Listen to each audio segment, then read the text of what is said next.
महाराष्ट्र राज्य कैबिनेट की आज बैठक संपन्न हुई, जिसमें कई अहम फैसले लिए गए। कैबिनेट की बैठक में महिला आरक्षण बिल को लेकर चर्चा हुई और इसे आगे बढ़ाने के लिए रणनीति भी बनाई गई। कैबिनेट बैठक के बाद मीडिया से बातचीत करते हुए मंत्री नीतीश राणे ने सीएम फडणवीस के बयान का सपोर्ट किया और कहा कि वो अपनी पार्टी और सीएम फडणवीस के साथ खड़े हैं।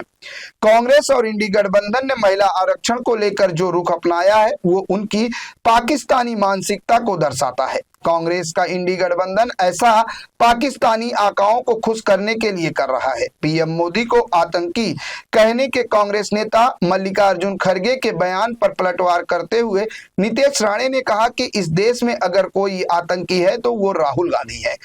नीतीश राणे ने इसके अलावा कॉर्पोरेट सेक्टर में बढ़ते धर्मांतरण के मामलों पर भी रिएक्ट किया है और कहा कि किसी एक धर्म को सहूलियत कॉर्पोरेट सेक्टर में मिल रहा है, यहाँ सर्वधर्म समभाव का नियम क्यों नहीं लागू होता है।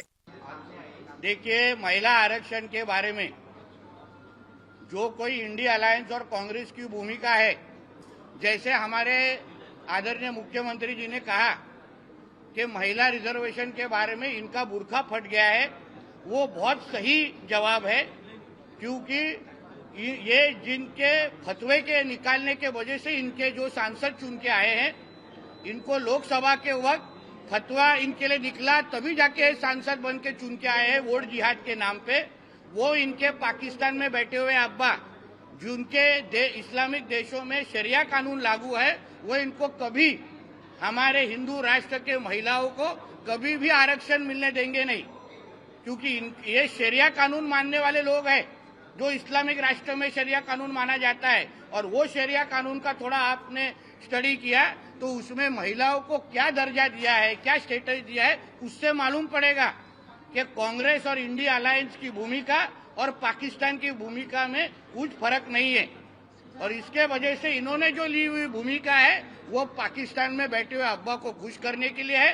मगर हम हमारे देश के सभी बहनों को विश्वास दिलाना चाहते हैं कि हमारे नरेंद्र मोदी जी की सरकार, एनडीए की सरकार, ये आने वाले वक्त ताकत से और ज्यादा ताकत से ये महिला रिजर्वेशन बिल लेके आएंगे और सभी हमारे माता बहनों को हम उनका हक दिला के रहेंगे। नासिक के बाद जिस तरीके से पुणे में भी कॉर्पोरेट, हम भी भगवान को मानने वाले हैं। आपको एक ही धर्मों को के लिए कॉर्पोरेट सेक्टर में बढ़ावा दे ऐसे उनके बायलॉज में लिखा है क्या? जैसे आप टीका अलाउ करते नहीं है, रुद्राक्ष अलाउ करते नहीं है, वैसे हिजाब और बुर्का क्यों अलाउ होता है कॉर्पोरेट सेक्टर में? वो भी बैन हो जाना चाहिए। एक धर्म, अगर बहुत सारे लोग टेप रिकॉर्डर चलाते हैं, सर्वधर्म समभाव, भाईचारा, गंगा जमुना तहजीब, फिर गंगा जमुना तहजीब कॉर्पोरेट सेक्टर में नहीं है क्या? फिर सिर्फ बुर्का डालने के लिए क्यों परवानगी है? वहां पे टीका क्यों अलाउ नहीं है? इसलिए जैसे स्कूल और कॉलेज में हिजाब और बुर्का का परमिशन मिलना चाहिए कि नहीं, वो एक भूमिका है, वैसे कॉर्पोरेट सेक्टर ने भी हिजाब और बुर्का को बैन करना चाहिए, ऐसी सबकी भूमिका आ रही है। तो इस तरीके का भेदभाव आप कॉर्पोरेट सेक्टर, एजुकेशन सेक्टर में कैसे करते हैं?